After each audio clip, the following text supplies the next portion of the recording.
can be transformed into a proper society lady. In an experiment conducted at an elementary school like this one, psychologist Robert Rosenthal and school principal Lenore Jacobson took the Pygmalion effect one step further. What we wanted to show was the extent to which teachers' expectations could actually affect pupils' intellectual performance, for example, their IQ scores. So what we did was we tested everybody in a school with a test that pretended to be a test that would predict academic blooming, so-called Harvard test of inflected acquisition, and allegedly on the basis of that test, but not really, we gave each of the teachers in the school the names of a handful of children in her classroom that would get smart in the academic year ahead. These kids' names were taken out of a hat. We chose them by means of a table of random numbers. The children themselves did not know in any direct way that teachers were holding certain expectations for them. Teachers were told not to tell the kids, and of course we didn't tell the children either. So the children never knew. 6 times something that's close to 32. Good. 6 times 5. And then when we tested the children a year later, we found that those kids who'd been alleged to their teachers to be showing or going to show intellectual gains, in fact showed greater intellectual gains than did the children of whom we'd said nothing in particular. So the kids actually got smarter when they were expected to get smarter by their teachers. We've come to feel that there are really 4 factors that operate in the mediation or communication of these self-fulfilling prophecies, especially in the classroom, but not only in the classroom. So what are these 4 things that teachers tend to do differently to kids for whom they have more favorable expectations? The first factor is the climate factor. Teachers tend to create a warmer climate for those children for whom they have more favorable expectations. They're just nicer to them, both in terms of the things they say and also in the nonverbal channels of communication. The other very important factor is the so-called input factor. That one probably won't surprise anyone. Teachers teach more material to those kids for whom they have more favorable expectations. After all, if you think a kid is dumb and can't learn, you're not going to put yourself out to try to teach them very much. 2 other factors, though, make a difference. One is the response opportunity factor. That is, kids get more of a chance to respond if the teachers expect more of them. They call on them more often. When they do call on them, they let them talk longer, and they help and shape with them the answers that the kids speak out, kind of working together to put the response out. The last is feedback. The feedback factor works in this way.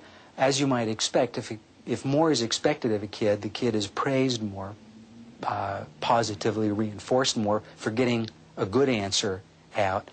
But interestingly enough, is given more differentiated feedback when they get the wrong answer.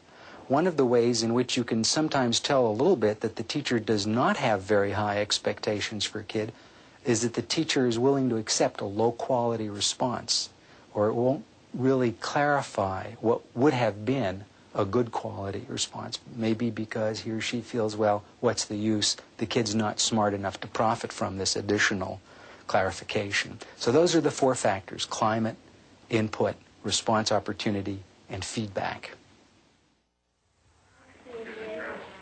In Jane Elliott's demonstration in Iowa, the children who were supposed to be inferior performed poorly because of the negative expectations of the teacher and the tensions created by prejudice. While in Rosenthal and Jacobson's experiment, the children who were supposed to be superior got the support they needed to excel. In both cases, the subjective reality became self-fulfilling, overriding the objective facts of the situation. No matter how it happens, information about how good or bad we are and the ways in which we're treated can change the way we see ourselves and the way we behave. Elliot Aronson of the University of California at Santa Cruz teamed up with Alex Gonzalez of Fresno State to see if they could change the way students saw themselves and their classmates. Next problem is 8 times 26. Instead of acting as competitors, vying against each other for the teacher's attention, some winning, but most losing, students can be taught to see themselves as part of a learning team. Cooperation, not competition, is the foundation of what Aronson calls the jigsaw classroom.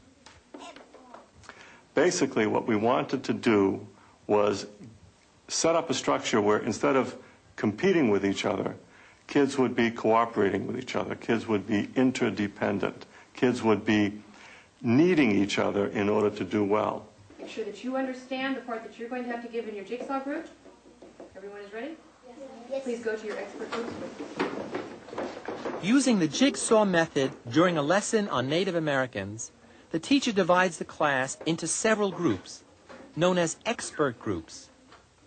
Each expert group was given one portion of the day's lesson. So, for example, one expert group dealt with shamans or medicine men, another with the religion of the Indians, another with the chiefs of the tribe.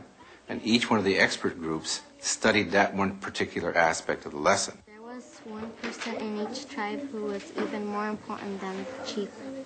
He was the shaman. The students learned their individual part, which is similar to everyone else's in the group. They learn it, they rehearse it, they know it to the point where they can teach it to other kids. Gifts and they threw them into the fire. They danced around the fire, louder and louder and faster, till all the gifts had been burned.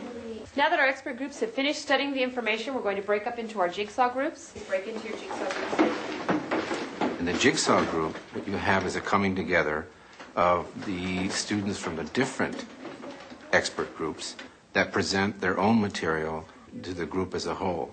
No one individual in the jigsaw group can learn the entire lesson without depending on the other members of the group. In the process, what happens is each one of the students teaches the other members of the group his or her part, and in the end, they learn the entire lesson in that manner. Indians did dances for special occasions, when a child was born, after a wedding. Kids who were scared, inarticulate, and looked as if they were stupid were now behaving in an intelligent, clear, articulate way. As they developed more self-respect, they began to perform better and better.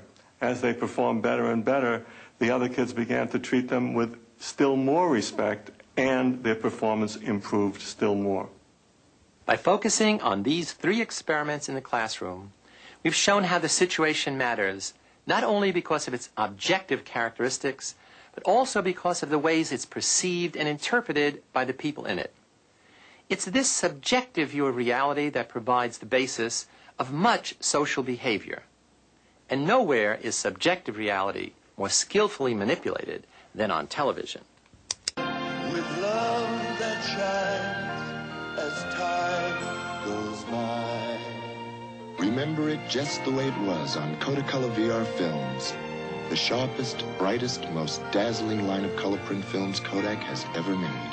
Aren't you hungry for Burger King now? We make excitement to feel the way that you do. There are many more professionals using strategies of influence than there are psychologists studying them. Their goal is very simple. They want us to say, yes. Yes, I want it. Yes, I need it. Yes, I want to be the right kind of person. Yes, I'll buy it. Psychologist Robert Cialdini of Arizona State University spent 3 years examining the universal principles and tactics of these influence professionals from the inside. As a sales trainee, fundraiser, and advertising copywriter. One of the universal principles I found is the principle of reciprocation, which suggests that we are obligated to give back to others the form of behavior that they have given to us. So if someone does us a favor, we're significantly more likely to say yes when they ask for a favor in return. That's why the Hare Krishna, for example, society in the airport will come up to you and give you something before they ask for a donation. It can be a flower, a book, whatever. And this bottle will be produced only 2 or 3 times a decade. A second principle that we can talk about is the principle of scarcity. The idea that things that are rare, that are scarce, that are diminishing in their their availability to us are more attractive. We want them more. As a consequence, many merchandisers will use strategies in which they'll give us time deadlines or availability limits on a product they want to sell, and because we can't have it after a certain time, we want it more and we go out and buy it. Another principle we can talk about is the principle of authority. This is the idea that we're much more willing to follow the lead of someone who is a legitimately constituted expert or an authority. It's reinforced for me. And me. Hey, maybe it was made for both of us. Must be magic. Now that's who this shoe was made for. Another principle we can talk about is the principle of commitment.